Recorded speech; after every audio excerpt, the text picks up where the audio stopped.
Welcome, and two more welcomes. Welcome to everybody coming back, joining us for a continuing series where we talk to professors, reporters, writers, activists, columnists, anybody on the left, anybody on the right, anybody who has a thoughtful perspective, and we want to provide it unedited and unaltered directly to you, the public, so that you could do this thing that was popular back when I was in high school called thinking for yourself.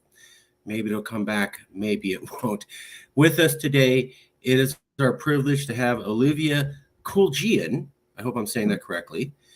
She's a social psychology. Oh, sorry. Kuljian. Thank you. Kuljian? Okay. Yes, thank you. Social psychology doctoral candidate from Texas Tech University. She works at the Social Identity Theory and Health Lab. Third-year graduate student at the SITH Lab. I'm a Star Wars fan, so that makes me think of something else. I completed my bachelor and master's degree at Humboldt State University, Northern California. Great university. We also talked to a few professors, two professors here in California from Humboldt State on political polarization. My research focuses include social identity, uncertainty, intergroup relations, dehumanization, leadership, and prototypicality. In my spare time, I enjoy exploring the outdoors, oil painting, and spending time with my cat, Rumpy. And this was the research paper where I found her. Who are we if we do not know who our leaders is? Perceptions of leaders, prototypicality, affects followers, self-prototypicality, and uncertainty. Before we get into that, let's check it in. I didn't have much to go on. Did I say anything wrong? Is there other stuff we need to add to your bio? Yes, please. Yeah, so this is actually a slightly older bio. If you wouldn't mind if we went back to it, we can go off of that. Yeah. I am actually in a transition period right now, so I don't have a currently updated bio, but I have recently defended my dissertation and it has been accepted by the graduate school, so I am just about receiving my PhD at Texas Tech University. And since then, I've obtained a faculty position at Eastern Oregon University in La Grande, Oregon. And so I'm currently in the process of becoming an incoming faculty assistant professor there. And yeah, making that transition. This is a slightly outdated bio, as we can see. So I have just completed my 5th year in the graduate program at Texas Tech University. I guess since this bio, Humboldt State has recently undergone a transition as well and is now known as Cal Poly Humboldt. And so, yes, really? I was able to, oh yeah, it's now part of the Cal Poly system. And I had the honor of going there for both my bachelor's and master's and working under Dr. Amber Gaffney, who I believe that you... That's right. Yes, Amber Gaffney. And there was another professor that we had interviewed that I'd known for a few years, both from there. And then she introduced me to Amber, and Amber introduced me to you. Amber gave me a lot of recommendations, so that she was awesome. Yes, very awesome. Very good. Amber is incredible, and I really enjoyed my time working with her, and I'm thankful that I could continue to work with her.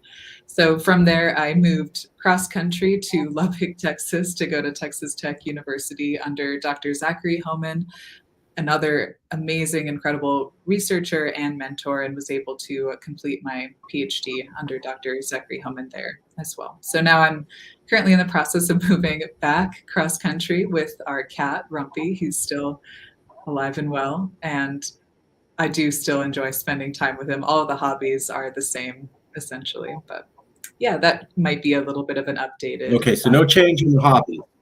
No change in hobbies. So can I call you professor? Can I call you professor? You may, or Olivia's fine with me as well. Okay. All right. So social psychology doctoral candidate. I'm going to just change that to professor. Professor of what field would be fair? Social psychology. Okay. Where are you originally from? You traveled all over the place. I'm just curious. Yeah, I have had the honor of being all over the place recently. I am from Humboldt County, where Humboldt State, or Cal Poly Humboldt, is situated.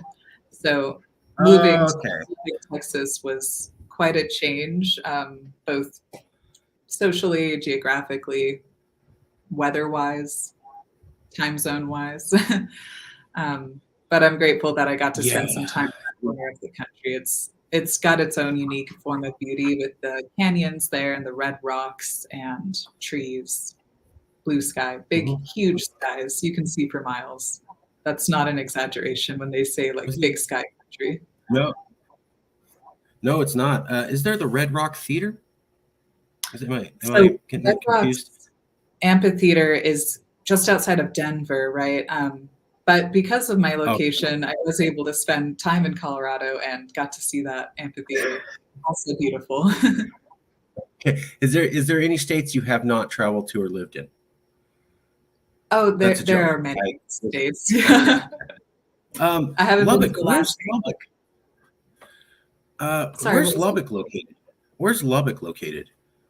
It is in kind of the kind of center of the square part of Texas, I would say.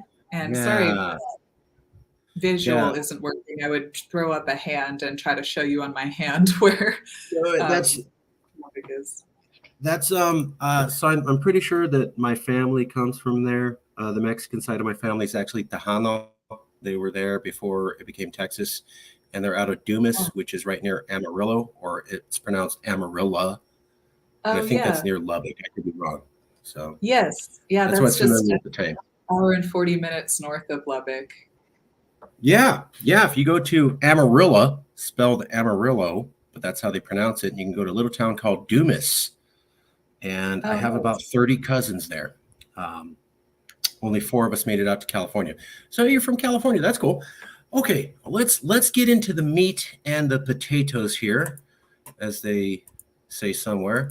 Um, what is this study about, and why were you interested in talking about this? Why is this a relevant topic? It's looking at information around 2020. What's going on in America at that time? Why did you feel this was a relevant topic? And what is roughly the study trying to solve or say? yeah. So during the time of this election and really throughout recent leadership politically, we've seen our political followers understand and really prescribe definitions for who they are as individuals based on their group membership. And so that is like the heart of social identity theory, right? Is understanding who we are as individuals based on our memberships with different social groups. And during this time, especially all over throughout the news and just like every headline you would read, you couldn't escape it. We just have this like understanding of our political memberships being at the forefront of society, of the news, and as consequence, also our identities, I would argue as well. During this time, obviously Trump's leadership was a really unique form of leadership, one that a lot of politicians or political commentary people had not yet seen a whole lot before. And we also kind of saw in additional research and studies, and also just in the media, this real strengthening of political identity based on this leadership. There was a period where we saw people heavily following Trump, engaging in extreme action on the basis of this leadership. And so I was curious, considering the outcomes of elections as they usually are, we often see one leader fall from power. This is just the outcome of any given election, whether it is a Republican win, Democratic loss, Democratic win, Republican loss. One leader falls from power. And looking at this, I was curious, okay, we see that this is going to happen because that's the way that elections work in America. Right. One leader is going to fall from power. What's going to happen to their followers in terms of how their followers can understand and define themselves? Mm. That's basically the premise of it. I can go into further detail too, but wanted to make sure I wasn't using too much jargon or confusing terms. No, I appreciate that. I appreciate that. The abstract says leaders define group identities, and people turn to leaders to understand their groups in a broader social context and their own places within them. When a leader loses status, people may become uncertain of the group identity and where they stand in relation to the group's values and idealistic attributes. We predicted that Republicans would view President Trump as less prototypical of the party from pre to post election, which would negatively predict their own fit within the party and in turn positively predict self-uncertainty. We tested these predictions with 2 different studies conducted before and after the 2020 American presidential election. Post-election, Republicans had reduced perceptions of the leader's prototypicality compared with Democrats, which related to reduced self-prototypicality perceptions and increased uncertainty. Post-election, the losing leader's identity as an ideal group member is questioned, which may affect how followers view their own prototypical status, prompting uncertainty. I get the first half of that, but the post-election Republicans had reduced perceptions of their leader's prototypicality compared with Democrats. What does that sentence mean? Yeah, I'd say let's give a little bit more definition to what the prototype is, just for the audience, because I know that is a jargony term, and that might allow this sentence to make a little bit more sense in this abstract. So a group prototype is really the centralized ideal attributes of what it means to be a group member. So like when you think of the ideal Republican or the ideal Democrat, somebody who really embodies and truly represents what that group stands for, they would be considered highly prototypical. So often in our groups, we turn to our group leaders, or people who are promoted to positions of leadership are often viewed as highly prototypical of this group. They have a large amount of influence and sway over what it means to be an ideal group member, what we should strive for, how we should think, act, and behave as group members. And so these leaders not only embody and represent what this ideal prototype of group membership is, but they also can have some influence in even shifting or swaying that prototype. So leaders' amount of influence over the group prototype can be extreme. So given that leaders are highly representative of this group prototype, what it means to be a group member, often as followers, as members of this group, we'll look to leaders, these highly prototypical individuals, for information on which to gauge what the current group prototype is and how we should be as members of this group thinking, acting, behaving. So if like your leader of your group says, I want us to jump off this bridge, well, maybe we should all follow and jump off the bridge. I'm kidding. Don't jump off bridges, but don't jump off bridges, people. Okay.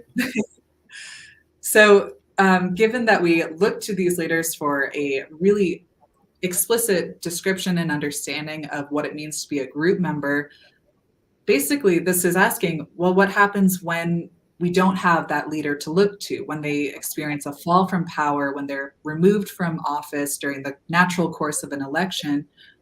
Now we don't have a clear figurehead who defines what this group prototype is. So as a consequence of this, followers, and we predicted followers would be kind of lost in trying to reference this current group prototype, and they might feel that they themselves might not be as representative or prototypical of the group because they're not sure how to source where they stand within this group. And as further consequence of that, and connecting this to existing theoretical research by Homan et al. In 2017, we predicted that this feeling of lowered prototypicality, of feeling that you're not really representative of your group anymore because you don't really know what the group is or stands for, that this would contribute to increased feelings of self-uncertainty because we're not able to reference this group for a clear understanding of who we are as individuals anymore. So given this, and we collected data before and after the election, I believe just 2 weeks before the election and 3 weeks after the election, we predicted that whoever the losing party was going to be, that they would experience this disruption in understanding who they are as individuals, feeling representative of the group. That turned out to be Republicans in this example. And so we did predict that Republicans post-election would experience lowered feelings of prototypicality, of representativeness, and increased self-uncertainty because their leader experienced a fall from power. We would have predicted the opposite if the opposite case in the election turned out, but fortunately we can't ethically test that by manipulating the election itself. So we just had to go with whatever naturalistically occurred. No, we'll leave that to Trump followers to manipulate the election. So that's a joke. It's a joke. Okay, so what if you could break this down, how does this relate to the Trump followers? So Trump obviously lost the 2020 election, although he tried to pretend as though he didn't and pushed the big lie. I think Rudolph Giuliani this week finally admitted that that was true. Biden won the election and he was lying the whole time for Trump. So we'll see how that plays out. But, he lost. A lot of people said, well, Trump's going to lose the election and then the Republicans will turn on Trump and they will realize that he was a bad guy and they never should have had anything to do with them and they'll repudiate him. That never happened.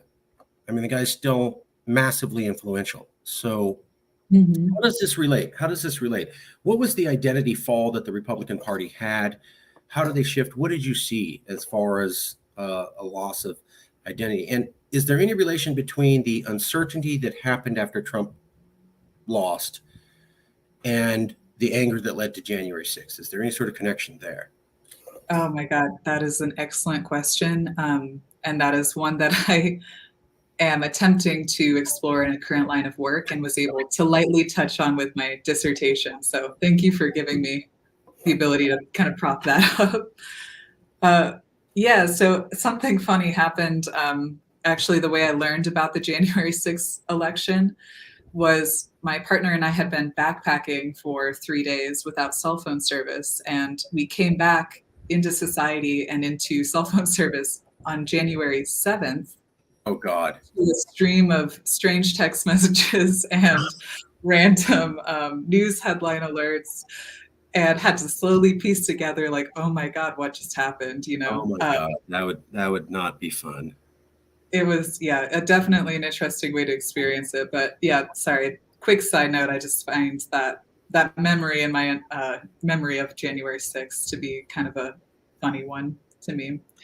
So this uncertainty that we feel following a loss of the clarity surrounding what it means to be a group member, I explored in my dissertation and am currently exploring in additional lines of research, that I think that this uncertainty can be motivating, not only in the sense of like motivating enhanced identification with the group just on an individual level of resolving this uncertainty, but I think that this is speaking to a larger form of uncertainty at the group level.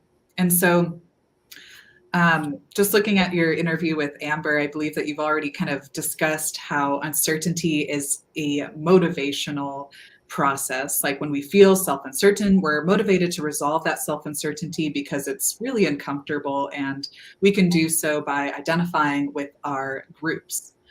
Yes, Dr. Gaffney was big on that. Yeah, absolutely. Yeah.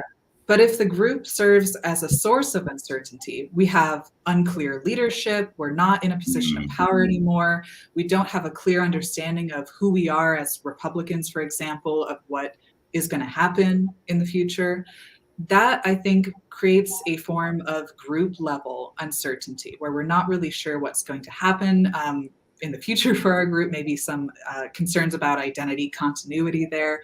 We're not sure about the current status of what it means to be a Republican. And I think that can inspire some additional action, motivate some additional behaviors to resolve that group level uncertainty. In the dissertation, we found some interesting results that kind of spoke to motivations for resolving this group level uncertainty. And I think within the context of the January 6th insurrection, that this might have been an example or a playing out of an attempt to resolve this group level uncertainty. Okay, we don't know who we are as Republicans. We're not in a position of power. We're uncertain about the future of our group. Well, we can follow this leader, and especially an autocratic leader, for example, who's telling us exactly what we need to do to solve this. And we're going to do that. And we're going to do so in an extreme form of behavior that not only serves to help redefine our in-group, but it also helps to differentiate us from a relative political outgroup, Democrats, or anyone who's not believing in this movement. And by creating that distance and really that combativeness, we're really serving to redefine who we are as group members. Well, we're definitely not Democrats, for instance, because we're actively combating them, going against, acting out against. So that means that we are Republicans and kind of reforming this once unclear group identity. There's a book out called The Flag and the Cross. I forget the authors' names, but they were looking at the rise of white nationalist identity in America and its overlap with January 6th. And I'm still looking into it. But one of the things they raised my awareness of was, I remember watching January 6th, and it was just angry people, and they had their Trump flags and they're storming the wall. But some of these professors who wrote this book, they go, hold on, take a second. Look at the photos and just take a second and look at all the flags. They're not all Trump flags. Some of them are don't tread on me flags. A lot of them are a special Christian national flag. A lot of them are Christian flags. There's also Confederate flags. And these two authors were going, if you look at it, a lot of the flags there were about identity. I'm from this group. They were not all Stop the Steal. Like, not everybody had Stop the Steal banners and We're with Trump banners. It was generally, that was the attitude. But if you look at those photos of January 6th, these two professors are saying who wrote this book, look at the flags, look at the emblems. It's a lot of identity markers. I'm this, I'm that. That's really interesting. It backs up your point that there's, it could have been we lost our identity. This is our America. We're losing it. That's why Trump, that sort of attitude is what helped propel Trump to the presidency and secure his base. And you just lost the 2020 election, and it was taken from you unfairly. You're going to lose everything. You're going to lose your identity. You're going to lose your country. You're going to lose everything. And when threatened with that, people fight back. I'm still looking into it, but it seems to be something there. Certainly, it reminds me of, I remember in 2016, first reading about Trump on his campaign trail. And this was before he had a bad relationship with the media. They just were mostly confused about him. Like the first couple of weeks, first months he was running, there wasn't an antagonistic relationship. They were just like, what is this guy doing? And one of the things I remember was New York Times reporters talking about how he would fly his helicopter into like rural Kentucky and give helicopter rides to people. And he came out of his $1 million helicopter wearing his $1 million suit. And all these poor rural farmers would run up to him and greet him, and they loved him. And you saw New York Times reporters who were liberals, Democrats, saying, this is so bizarre. This guy's from New York. He talks like a New Yorker. He walks like a New Yorker. He acts like a New Yorker. And these rural hillbillies love him and act like he's one of their brothers. And what they were missing was, according to these authors, Trump and the hillbillies saw each other as the same people. We have the same identity. We're white. We're unprivileged. We're losing. You liberals from the New York Times are focusing on our outward appearance and our dress and maybe our speech patterns. But what we're talking about and what's important to us, we're saying the same thing. And it's about identity. Yeah. I think another point that was kind of coming to mind based on some additional leadership research, it speaks to kind of the acceptance and even preference for autocratic leadership styles. So leaders who are separate themselves from followers to an extent and are kind of directive, exactly point out what they want done and what should be done to achieve the group's goals, even at some cost to the followers.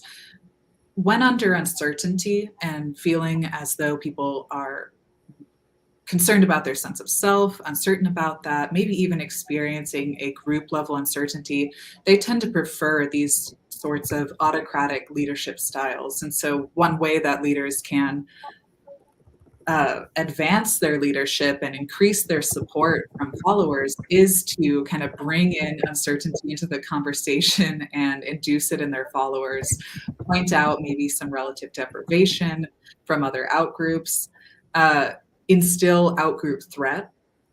Well, Democrats are doing this, blah, blah, blah, something like that, or just whatever the outgroup is, politically or otherwise, even in different countries as well.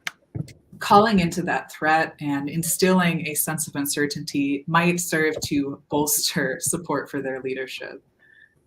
And I think Hegelian dialectic or something like that. I think you you have the solution, and then you go look at the problem, and I already have the solution. So, and I remember Trump would continuously say, there's a problem and only I can fix it, right? You got to go to me. Yes. I'm the only one that can do it. Which is bizarre, just for anybody to say that. This is scary, though. I hadn't thought about this. One, if a group experiences high level of uncertainty, they're more likely to prefer autocratic leadership style. So if you know that, you would want to encourage the sense of uncertainty into that group, so they'd be more likely to follow you as an autocratic leader. That's particularly scary. That would also explain a lot of the stuff that Trump did. It's against us. We're under threat. We're losing our America, etc. With the caution of not making the group itself the source of the uncertainty. If you do that, then people tend to actually disidentify with your group. So I think the uncertainty needs to be based in like out-group threat, for example, or identity threat, but still instilling the sense of like importance for that group membership and not having necessarily the group itself become too vague and uncertain so that followers would disidentify. So it's a fine line, but I think that some leaders have done it successfully to advance their support for leadership. That makes a lot of sense. You want everybody to adhere to your group. They can't feel that group is the source of the problem. It's got to be the other guys, the bad guys, the others. The term that I was familiar with was called othering, and it goes way back. Communities will identify themselves based upon, well, we're not like them. I think the Japanese did it 2,000 years ago against the Ainu, who were kind of an ethnic European group in the north. You certainly can talk about Southern culture versus the slavery that was existent. There's many examples, North versus South. We're not like them. We're us. So we need to stick closer to us. How do we undo this, Professor? A lot of people are talking about everything was perfect. There were no problems. And then Donald Trump came and he single-handedly ruined everything and created this cult phenomenon. Is that true? And if it is true, how do we discourage people from identifying so closely with him or with his vision of America? I mean, for me, when I saw Joe Biden as president give a speech in front of a blood red backdrop at night with 2 active duty Marines, where he basically said 74 million Americans were enemies of the state, I go, well, even if that's true, you can't write off 74 million people. That's an insurgency. That's not smart. So I don't think condemning 74 million people is the way to get them to behave. How do we get them to believe that? I just think, right, because this is a group that feels we're under attack, we're losing. And then the president comes on TV and goes, you're the bad guys. Okay, well, all that did was tell them we're under attack. Look, Exhibit A, the president, right? So you just gave them what they need to believe everything they need of why we have to huddle down and we can't trust them. I don't think that's going to work. It hasn't. That speech has come out a year ago or so. It hasn't reduced participation in it. How do we get people to pull away from this cult of Trump or the belief that he's the savior? Can it be done? And what would need to happen in order to somehow convince 78 million people they're on the wrong path? That's a billion-dollar question, I would say. Oh, come on. We're looking for cheap answers. Right? Yeah. I mean, if it was easy, hopefully we would have already done it, right? But whereas certain leadership styles can be really appealing, like authoritarian leadership styles, and attractive to those under uncertainty, I think that a leadership style that really grants voice to both sides of the story and tries to bridge gaps into a superordinate or a singular American identity might be the helpful way to go, rather than allowing this division between these subordinate Democratic and Republican identities to continue, and even promoting that with calling out one subordinate identity as bad, with that speech. So I think really promoting a superordinate American identity among all Americans would be probably a good way to go. One joke that I do have, though, is one really great way to do this is to also combine forces against an outgroup. So if we go to war, or for example, which I hope doesn't happen, having a outgroup might pull together our singular American identity. Or if, say, there's aliens, and there might be, I don't know. We have an alien outgroup, for example, we can pull together as a global united front. But yeah, it's difficult, especially when there are uncertainties in life, and these broad uncertainties, for example, with the pandemic, with different wars occurring globally, global warming and global issues, all contribute to general uncertainties that can further push and relate to the self and push people to want to identify with strong, entitative, really tightly formed groups with strong, intense leadership. That draw is really appealing for those who are experiencing uncertainty. So in an ideal world, we would solve global hunger, remove all uncertainties from life, and maybe pick aliens as an outgroup to pull people together into a unified front. But you can see there's so many things. That's for everybody at home. Ronald Reagan, when he was president, gave a speech where he talked about how if aliens were here, it might bring us all together. And the concept is called a superordinate threat, which is a very big, nasty threat, which would brings everybody together because they're so scared. And also to back up what you're saying, there was an author called Erich Fromm. He came out after World War II, and he, I believe, was a German citizen at the time, or an ex-German who had lived in America, and he was trying to explain how Germany went to Nazism. And what he said was that people were scared of democracy. There was too many. The democracy in the 30s was starting to teeter.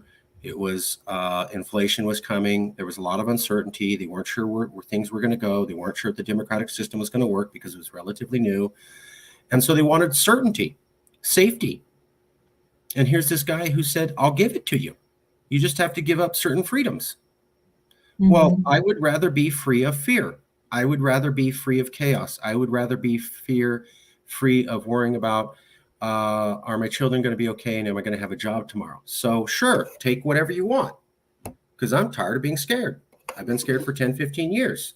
I'm done with it. And he said that's how you got Hitler, was people were willing to escape their fears and escape from freedom. Erich Fromm. They were scared. Things were uncertain. And a strong man rose up and they said, well, that looks like certainty to me. So what we don't have now, haven't had for 10 to 15 years. Let's go with that. Yes. And I would argue also with that form of leadership hitting a comparison group that that people were, and that leadership was derogating against Jewish people. Whenever we, and this is my theoretical opinion, whenever we derogate an outgroup or actively voice and draw those comparisons, we're serving to even better define our in-group, because we know that we are not them. We might not have a super clear understanding of who we are, and maybe we're trying to enhance and bulk up that understanding. Well, I think that a really great way to do that, a really negative way, but effective way to do that. I know what you meant. Yeah. Might be to derogate and even dehumanize an outgroup, because then we know at least we have this positive comparison to that outgroup. So when Trump talks about, or the MAGA crowd talks about how the Democrats all run secret pizza pedophile rings, and they're part of a global cabal that just wants to run child trafficking rings and take away your family rights, that's pretty negative. That's pretty negative going, look at those people. They're bad. They're super horrible, wicked, disgusting. That's not us. Yeah. Is that an example when, we're looking at what the Nazis did? And first they picked on the communists, and they got everybody okay with the idea of singling out German citizens who were full Germans and going, because Hitler wasn't sure he could go after the Jews first. He went after the handicapped people, and then or the physically challenged people, liquidated them, and then he went after the communists. And when the Germans didn't complain, then he started going after everybody else, because he started getting people prepped to, they're not us. Communists aren't Germans. Don't need them. Doesn't matter if they were born here. Doesn't matter if they're citizens. They're not German, so they can go. And once you got people comfortable with that, you just moved on to the next group. And I'm wondering, are we seeing that with Trump and MAGA? And because now if you talk to a MAGA supporter or a Trump supporter and you say, describe a liberal, they'll say, a BLM protester who wants to ban police and believes in climate change and wears recycled sandals and probably went to a liberal university and likes surfing. And you say, describe a conservative, and now they can go somebody who lives in the rural country and works with their hands and is more blue collar. There's starting to be these identities. I see really strong identities, and just the idea of we're not that. That's what liberals are. This is what conservatives are. Yeah. As humans who live in a social world with groups and group boundaries, through our categorization process, we're explicitly defining ourselves not only by the norms and the qualities and attributes that we as group members have, but also by the norms, qualities, and attributes that we do not have, placing those on the out group. I think another thing that was coming to mind with your excellent examples of these stereotypes of each political orientation is maybe the sense of elitism placed on one of the or the out group. For example, liberals who like surfing. Well, that's not a cheap sport, right? You usually need to live near a body of water, and those properties are getting just more and more expensive. They eat vegan maybe because they have the financial opportunity to be able to seek out those restaurants and live in a metropolitan area that supports that form of industry. And I think that this elitism is kind of also commenting on this sense of relative deprivation and really enhancing and intensifying these social relationships as well. And leaders who can kind of call on this relative deprivation, look, they have more than you do, so we need to kind of band together, that can really intensify and garner support for that leadership and that group identity. Trump is the first one that I've seen saying basically they have more than you do, so you need to fight. However, I disagree with a lot of people, fellow liberals here in California, who said, Trump came and he made it all bad and he started identity politics. And I go, I remember a guy called George W. Bush running against someone called John Kerry. And I remember that election very well. That election came down to two photographs. At the very end of the election, they just kept showing these two photographs. It was a picture of George W. Bush in jeans and a T-shirt, hauling a piece of hay with his hands in a kind of a rural setting. And the next picture was John Kerry in a brand new wetsuit on a surfboard, windsurfing, a very expensive windsurfing thing in a coastal city. And the election was decided on that. People, afterwards, the election, they did the survey. They go, well, I just didn't trust Kerry. He didn't seem like one of us. Bush seemed like a hardworking man. They pushed those photographs so much. That was an identity-based election. That was years before Trump. Years before Trump. Years before Obama. And that was still the key. If you're a good, hard-working, blue-collar, rural American, you're not one of them fancy city slickers who, like you says, has all this rich money and lives on a coastal city and can afford some super expensive sporting good. And that was able to swing an election. If that's the case, that we had identity politics going back, 15 years, how do we undo this? Because that would suggest that even if you got rid of Donald Trump per se, this training people to respond to identity politics as the main way of following who they follow isn't going to go away. I mean, if they were doing it with George W. Bush, and then they did it with Trump, that means it's still here after Trump. How do we deprogram all these people to get them to not follow people so hardly based upon identity? How do we get them to come back to focusing on policy and less on identity, and feeling less like they're under threat, and feeling less like I have to be part of this group? I can't just vote Republican. I've got to be a conservative. How do we break that down and reverse that? Or can we? Yeah, I don't. I'm being a little cynical. I'm not quite sure that we can. for a few reasons. But Please. I would say to attempt to, we would have to restructure the norms of what it means to be a good conservative, for example, and say like, okay, good conservatives do their research, they vote on policy, they want the good for the party rather than supporting a specific figurehead, and really kind of attempt to shift the norm more towards doing the service for the party and looking to the policies and actions rather than the like personality type of a singular figurehead. That would be what I would maybe attempt to do, and just in general more education for everyone on that. But I do have some concerns about our growing ability or willingness to look away from a singular individual to represent a movement based on just our growing technology and just how social media has been growing so much. And we no longer read a couple lines in the paper like way back in the day about like, okay, here's what this political representative's action points are, and this is what we're voting on solely. Now we have so much additional information just like flashbulbed to us constantly about speaking to drama surrounding that political persona. Oh, they did this, they wore this coat to visit people at the border.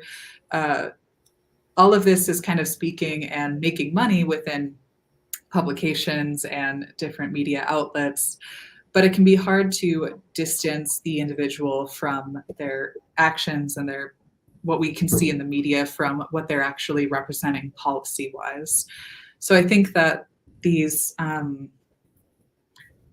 our representation of individuals has shifted as a society with growing accessibility to different media platforms, and also the trends in those media platforms as well. What's getting clicks, what's getting likes or attention is not usually the kind of in-depth descriptions of policy, but may actually be like, What? can't believe so-and-so wore a beige suit, for example. Or I can't believe she wore Tax the Rich on the back of her dress to the Met Gala, which cost like $1,000 for a ticket, you know? So, yeah. So I think what you're saying is that social media technology, frankly, makes it even easier to develop these cults of personality. And because of that, it's not, I mean, there's not any hope, but it's not looking good because social media is only going to keep going. The technology is only going to get better. And if the direction is to prop up extremist figures, it doesn't look like the environment's going to discourage that behavior in the future. Is that accurate? A summation of what you're saying, Professor? Yeah, that would be just, and this is kind of one of the initial times I've been thinking about this. So thank you for posing that question because it wasn't previously on my radar to think it's about. A good point. No, yeah, and it's a really interesting idea, and I have been thinking about also these like short snippets of media in that presentational style of like TikTok, for example, or is it YouTube Shorts, kind of all of that. That makes information really accessible, but also is very biased to what people and algorithms that people engage with tend to promote. And so we might be promoting, again, less of the boring old political standards and policy platforms, and more the sexy, like attention-grabbing bits of information to the front lines. The concern I have is that these are all private corporations. The point of a corporation in America is to make more profits for the shareholders. These companies have existed since 2015, 2016. They didn't day one start with super angry algorithms. They kind of figured that out and then zeroed in on it because it brought them a lot of attention. More eyeballs on the screen equals more time for advertisers. More time for advertisers equals more money. Same thing with the cable news channels. They realized if we have people say extreme things, people tune in. People tune in. They want to buy more soap. That means we're making more money. How do we convince corporations whose main goal is to make profit to turn away from the thing that's given them record-breaking, outstanding profits?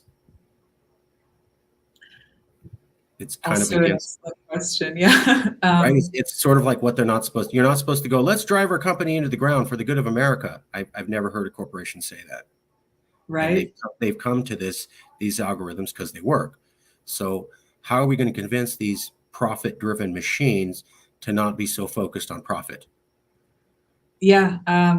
I'm not sure. I'm not in the business field, but I think perhaps it might be a good idea to have a discussion on social, ethical, and human responsibility based on how the human brain and attention span and social identity kind of works and has how we've seen it work, and this extreme consequences of that as well. Like, I don't know, it's hard to say, like, should we limit the prevalence and relevance of certain information but not others? How is that?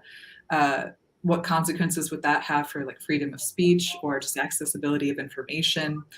But at the same time, these algorithms are, in a sense, maybe inhibiting that or falsely magnifying some information over others and some viewpoints and prevalence of points over others. So it's hard. I don't know the answer to that. I wish I did. I probably wouldn't be liked by many corporations if I was the one doing that. But yeah, I think we just need to have some additional conversations on social responsibility and the responsibility of these media and technology platforms for human existence and making it a safe place and not promoting dangerous things and patterns and trends or challenges across their platforms. Well, there's one country that already did it. They're called China under Xi Jinping. About a year ago, they decided, look at all these algorithms and look at how it's tearing Americans apart. We're not going to allow that. And then Xi Jinping just ordered that all the social media companies couldn't do that. And if you did that, you disappear into a prison forever. Yeah. So short of a totalitarian government where we're not worried about making CEOs disappear or die, I'm not sure, because that's how China pulled it off. They had Yeah. one leader with the power of God, and they just started making people disappear who, I mean, we're talking about Fortune 500 CEOs, top people. Just, you're gone, you disappear, I don't know where you went. And then everybody else got the message. Yeah. I'm not sure we could pull that off here in America. I think people might be real upset if we start disappearing CEOs and the president comes on and go, I order you to do this and I have total control and power. But Yeah, short of that, how do we pull it off? that might ruffle some feathers. I can see that. I'm just saying, there's one country that's pulled it off, and I don't know if what they did would ever be tried here. And then, Yeah. so now we're up to, we need corporations to just learn to behave better, and we need to educate the public to demand better from corporations. Fair. I remember that they used to have really, really violent movies in the 1980s. And then they did a public education campaign about how this wasn't good. And you started to see Hollywood respond, and then you started to see the public have more of an appetite for less violent movies. So it's possible, but that took 10 to 15 years to do, to train people to want that. Is that what we're looking at here? That even if we could get people to go, I don't want such divisive social media, is it still a 10 to 15-year project to convince the American consumer base to change what it wants so that corporations react? I mean, change can sometimes take a long time, and education, mass education, can take a long time as well. As you were kind of describing some of your interesting points there, I was thinking of perhaps an additional way we could kind of go about this and look at this is teaching people to be educated consumers of this. So when we, for example, looking at different like search websites. Just as a consumer, we have people have different preferences over some search websites versus others. I see now in online discourse about chat GBT, for example, people when it first came out were like, oh, this is great, this can write all of my assignments, I can do Right. anything, or this can do anything that I needed to, I just like plug in a prompt and go. And now I've seen more and more commentary on like, well, you can't really trust it. It gives false references to articles that don't exist, for example.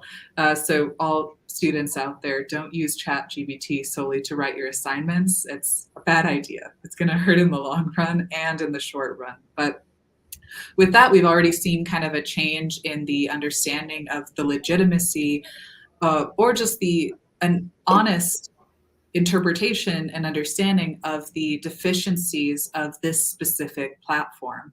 And so if we can kind of help speed up and spur that education and discourse discussion of the deficiencies and the cautions that we should be exhibiting with the different platforms, maybe it's not as crucial to just put these extreme boundaries on social media, for example, but rather by teaching people to be really educated, critical thinking consumers of the content presented on this different social media.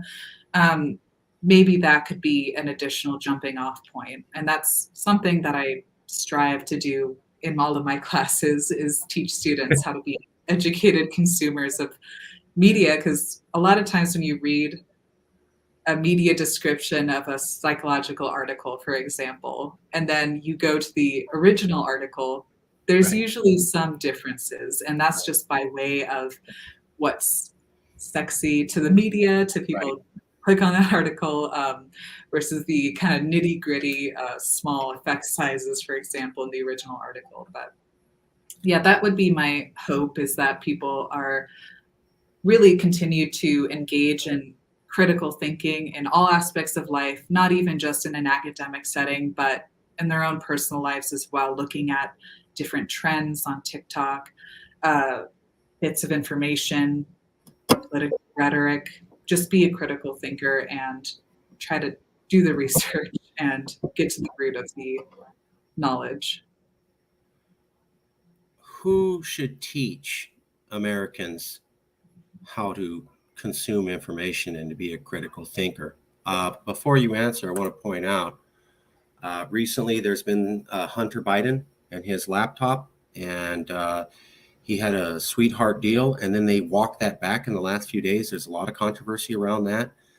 There's also a new show called Breaking Points, which is not extreme, and they're pointing out, looks like Biden may not have told the whole truth about Hunter Biden. That's not really the point. The point is that you have places like the New York Times, they call themselves fact checkers. They're not covering this at all. Other media agencies are going, hey, fact checkers, where are you guys at? Where Yeah. you at? Where are you at? And then we also have the fact that the federal government tried to start a fact-checking agency.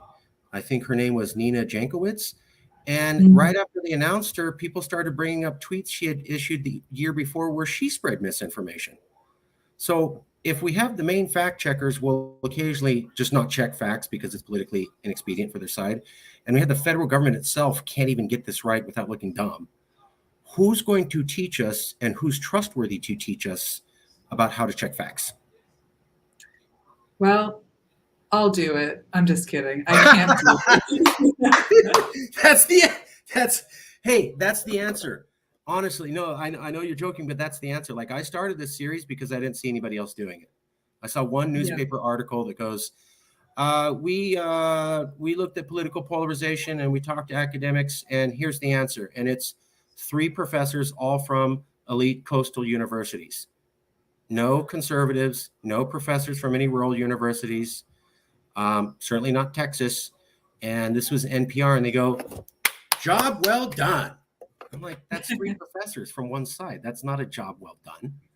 Yeah. So I decided I'd just do it. And to my knowledge, nobody else has done as many interviews on this as I have. So maybe we do need someone like you to just step in, because I don't.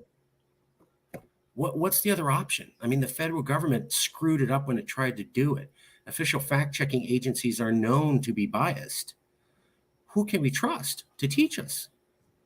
Yeah, I think that this is going to be an undertaking that singular individuals cannot do alone. Even though I jokingly said, I'll do it, I'll be the one. But I I think, nominate you. I back that. yeah, but maybe there is something to be empowered about trying to do that in your everyday life and be the source of critical thinking and fact checking and just doing the research, getting to the root of it in your local community, in your family, in your friend group.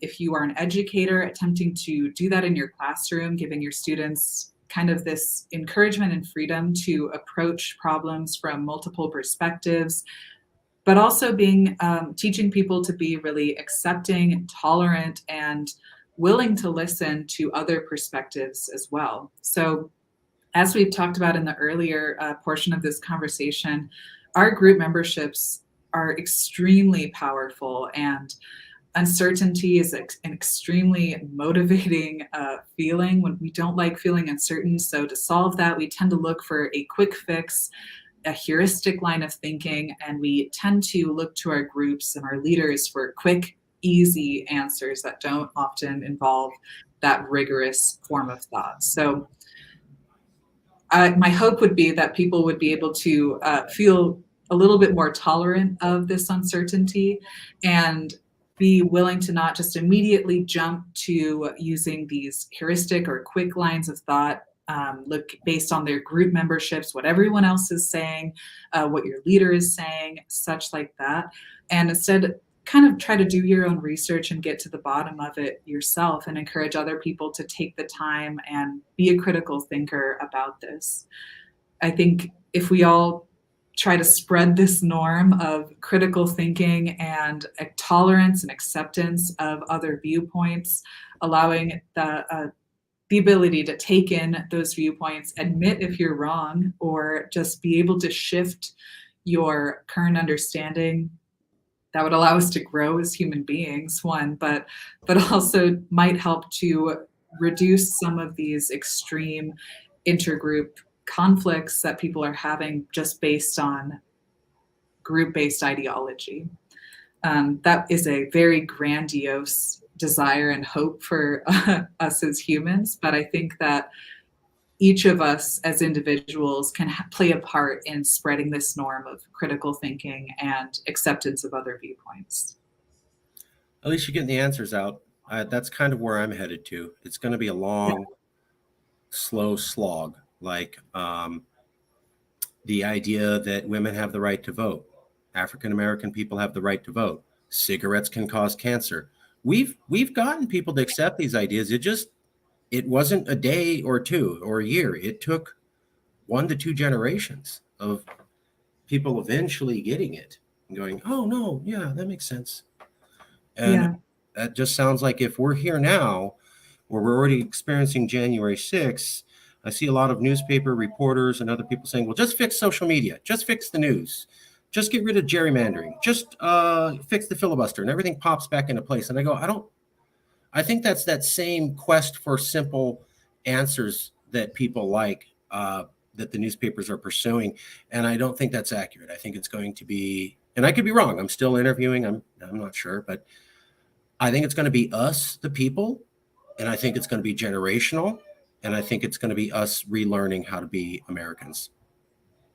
Yeah, and there's always been extremist viewpoints presented in media. This isn't a new occurrence. Like you can see historical political cartoons, for example, or really extreme dehumanizing war posters that are literally painting Jewish refugees, for example, as rats. Right. There's a host of that. So I feel like that's always going to be present. But what we can do as individuals is try to personally combat that through critical thinking and also try to spread that norm within our local groups and communities of that critical thinking as well. I hope so. I think that is the solution. I'm worried about time. Will we have enough time to fix it as the problem continues to get worse? I don't think the problem is in a stasis position. I think it's continually evolving. I thought January 6th was pretty bad. And then I thought, oh, it can't get worse than that. And then I saw the Republican Party condemn January 6th and then walk back their condemnation. To me, the walking back of the condemnation is worse than the actual January 6th event. You said it was bad, and then you go, well, I don't know if insurrection and treason is bad. What? Yeah. That's one of the parties. I mean, my God, that's insane. And then this week, there's a new video out. Why don't you try that in a small town? Oh, yeah. And it's filmed in front of a courthouse, which was the last courthouse in America to allow lynching of African-American males. Now, the musician says, I didn't know that. I was just, I don't know what's going on. But the whole song's about, why don't you try doing those liberal things in our small town, and you'll see what happens over videos of people being punched in the face. So yeah, set to a backdrop of the last courthouse to allow lynching of an African-American male. And it's already has 20 million views. It was banned on country music television. Didn't stop it blowing up to 20 million views at all, not one bit. So the problem to me seems to be getting worse. And yeah, do we have enough time to fix it before it blows up into someone asked me last night, how bad can it get, Mark? You're just, and I'm like, I was reading this book by Alan Abramowitz, who is an expert on political polarization. And he wrote the book in 2010. And he goes, America's most polarized it's ever been. It can't possibly get worse, or something like that. And I'm like, wow, that's before the Tea Party. That's before Trump ever ran. That's before Trump was president. That's before January 6th. So I think we have this inability to imagine how much more worse it could get. And I see people look at January 6th and go, well, that's going to be tops. And I'm like, based on what? You had no idea. Nobody had any idea January 6th was going to happen until it happened.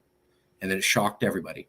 So why should we believe that we've seen the extent of the horrors that are possible and that nothing more can come and shock us? I'm of the opinion, buckle up.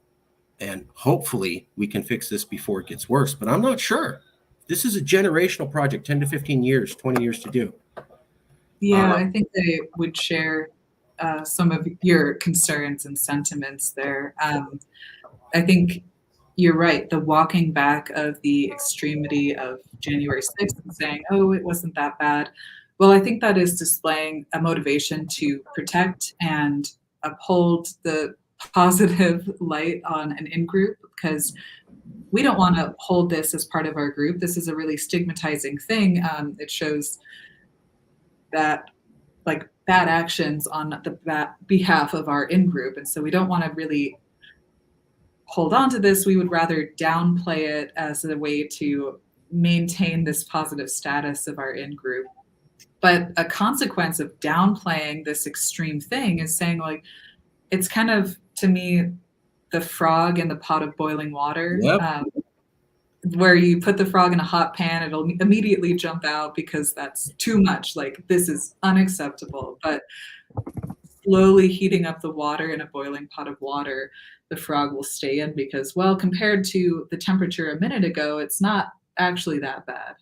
And so we might see more extreme events being kind of swept under the rug, or just like not acknowledged as being as bad and as extreme as they are because, well, January 6th happened last year and it wasn't that bad, or something like that.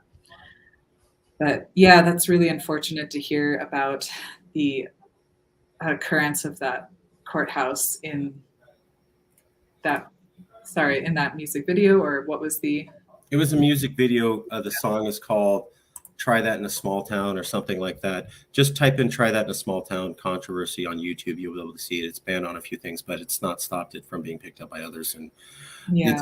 it's not so much that this one guy decided to make the video. It's that 20 million people said, oh, good video. Yeah. That's what scares me. I'm used to stupid people and racists saying things. I'm not used to them getting 20 million hits within 24 hours. That seems new and scary to me.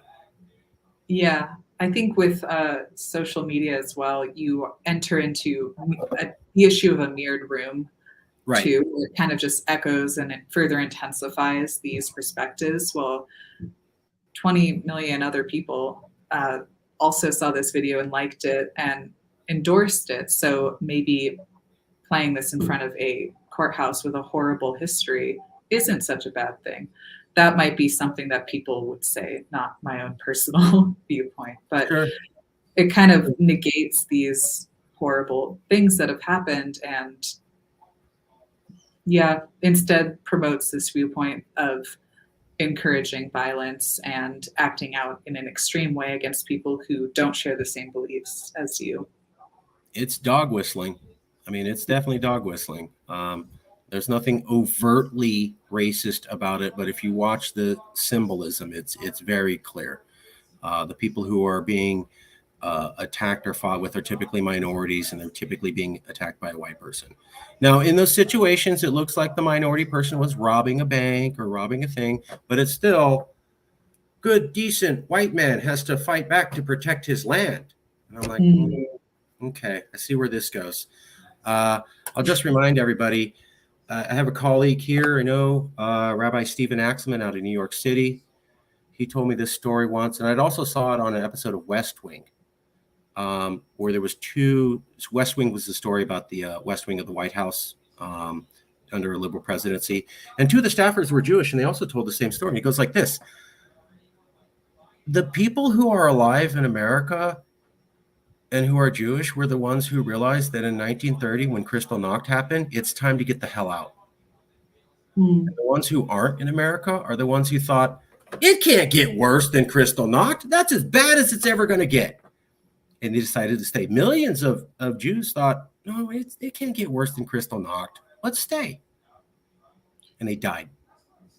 Yeah, I mean, to be fair, there may have been some additional social parameters that prohibited or inhibited people from leaving a dangerous situation. Sure, I think sure.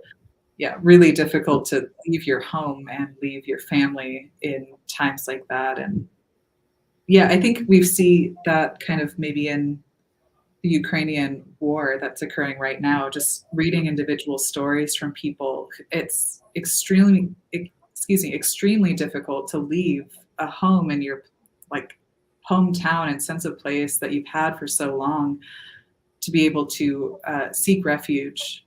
And it can be also difficult to cross borders as well. A lot of boundary countries have not always been kind to people who are seeking refuge from war or the literal Holocaust. Like we America. can see that present in political cartoons as well. I think I was speaking of one earlier where Jewish people were portrayed as rats. That was actually by a neighboring country. One of their newspapers was painting Jewish refugees as rats coming to their doorstep rather than people seeking refuge from a literal Holocaust. So I just felt like I needed to say a small piece, sorry, about all of the possible boundaries or things that can inhibit people. Certainly. Money was an issue, but I think a lot of it was sentimentality. They didn't want to leave a land that they viewed as their own. They viewed themselves as Germans. And it was hard, but it would have been better. And I look at that and I go, are we doing the same thing with January 6th? It can't get any worse. Calm down, relax. It's not going to get that bad. We've seen the worst it can be. Or is this the warning sign from history? Watch out. Because I'm not sure. And when we have one political party walk back their condemnation and go, yeah, it wasn't that bad. It was mostly a peaceful gathering. I'm wondering if we're going to learn or if we're going to repeat history. Just something else. And for the record, America had many cartoons in World War II depicting Japanese as subhumans. We massively did that. We also refused to accept a group of Jewish refugees from Nazi Germany on a ship, and we sent them back to Europe where they eventually died. They made a movie about that in 1974. So little known history. Also, the Holocaust wasn't actually possible until the International Business Machines Corporation, based in America, told them that they could. And the actual 6-digit thing on the wrists was an idea from IBM so that they could keep track of how to kill all the Jews. I'm not making this up. You can look up IBM. And IBM was the one that the Germans didn't even think they could pull it off. And IBM goes, no, we have these new fancy computers. They can keep track. I'm not joking. Look up IBM.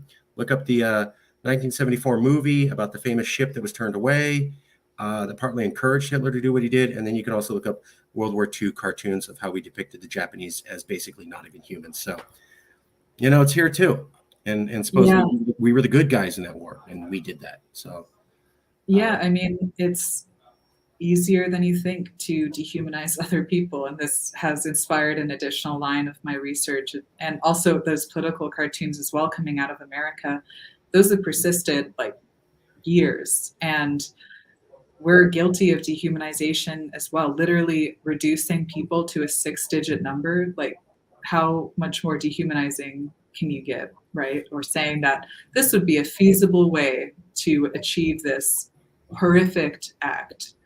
But yeah, dehumanization is, in my opinion and some theoretical opinion as well, it's not cut and dry, it's not black and white. It can take on a range of subtleties throughout day-to-day interactions.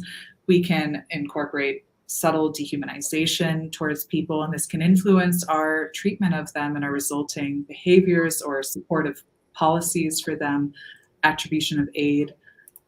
It isn't always as black and white as painting someone as a rat or in a political cartoon. It can be very subtle and under the radar, but can contribute to some eventual horrible things, or even just like denial of aid or turning a ship around back with refugees. And I'm not endorsing Russia's invasion of Ukraine at all. They shouldn't have done it. It's bad. They're the bad guys in the situation. At the same time, we did a lot of printing of Ukrainian newspapers where they would refer to Russians as orcs.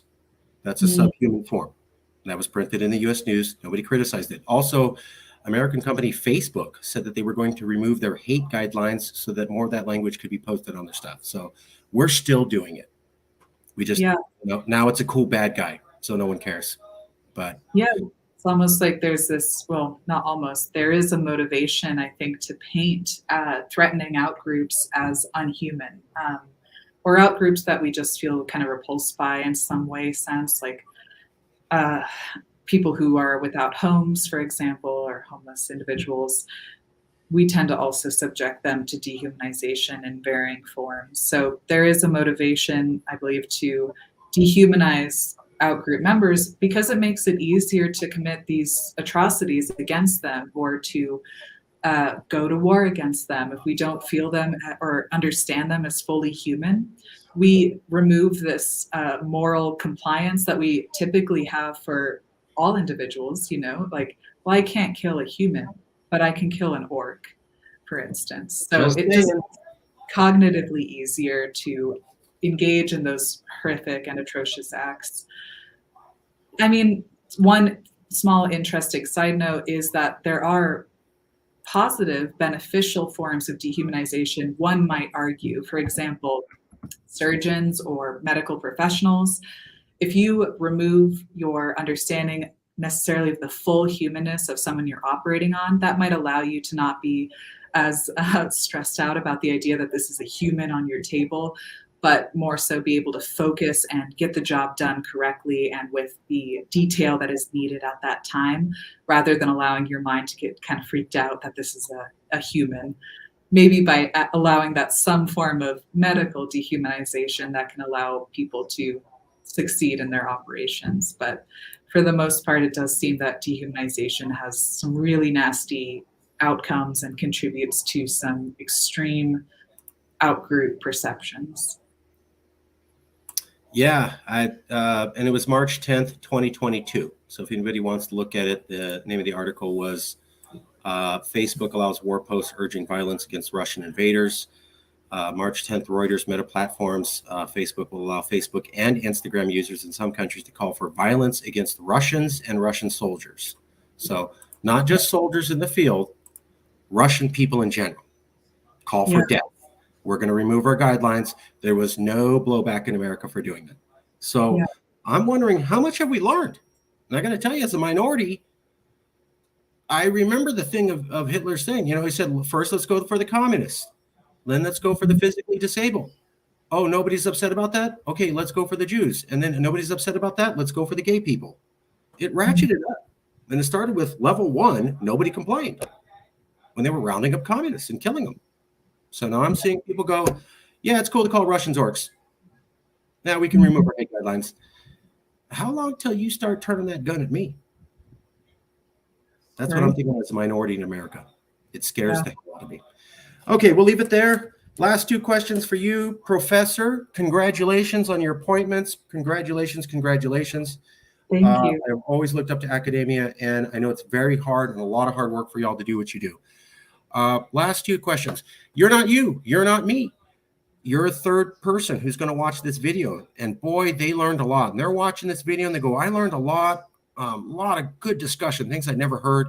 But, I'm struggling to remember it all. But there was this one thing that the professor said, and it's 5 days after I watched that video. And while I struggle to remember the rest of the video, this one thing the professor said, I can't forget what she said. What is that one thought you want a random person you'll never meet to not be able to stop thinking about 5 days after watching this video, Professor? Thank you. Well, first off, thank you for watching the video, I guess, to future people. Please remember my gratitude 5 days from now. Yeah, and for listening to me talk about things I love to talk about. But I think the one message I would love for people to take away is that you are driven by your membership with different groups. Like our group memberships have such level of influence over our day-to-day lives, how we understand ourselves, how we understand other people as well.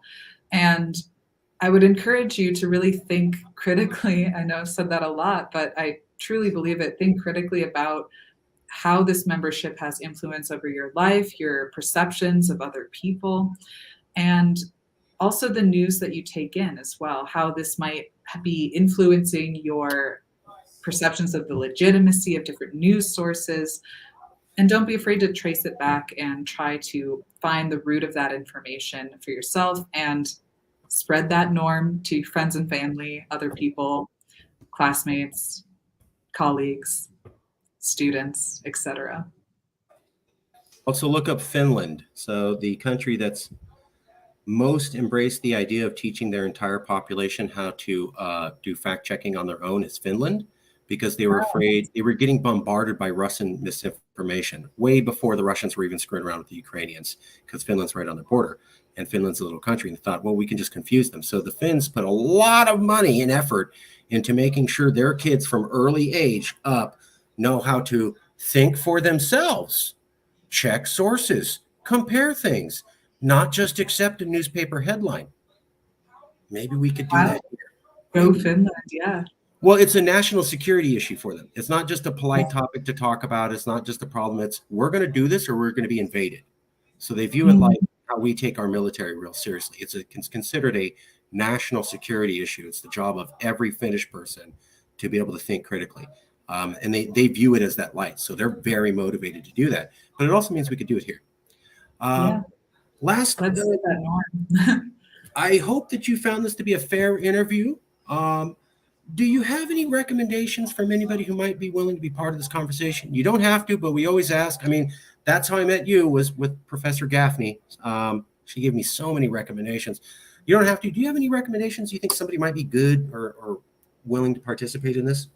I do, yeah. And I can send you a list of some folks that I think would be great to contribute to this conversation. And honestly, my conversations with them have inspired my viewpoints and understandings of the theories that I've talked about today. So I would love to pay that forward and also encourage them to reach out and give their thoughts and descriptions of their theoretical theory or understanding and expertise on different topics.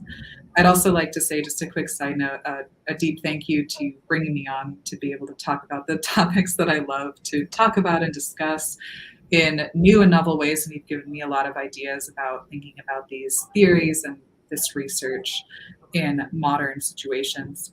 I also really appreciate your efforts of going through all of this to make this knowledge and everything more accessible to people. It aligns with a value that I hold deeply as well. And so just thank you for doing this. And I would love to help give you some names to bring on some additional folks to further this. I really appreciate you saying that. I really appreciate when anybody says that. It's, because it's a labor of love. There's no money, there's no Soros behind me. It's just, I said, somebody's got to do this. And I'm sure I'm not doing it perfectly, but there's not many people trying to do it at all. And that scares me. And that's also why I really appreciate the thing. Would you ever be willing to come back on? We could talk about more psychology or social psychology issues. I'd love to. Yeah, I always love talking about this kind of stuff. So Okay. anyone who will listen and have me, I'm happy to do it. Awesome, awesome, awesome. We will end it there. Thank you, Professor. I will email you a copy of the video shortly. Any recommendations you have, I deeply appreciate it. I would love to have you back on in the future. I'll email you about that. And I want to say thank you for your time, and thank you for being willing to explore theoretical questions. It really helps the public understand this topic. Yeah, thank you so much for having me. Okay, we'll end it there, and I'll email you shortly. And bye-bye to everybody on Viewerland. We'll see you soon.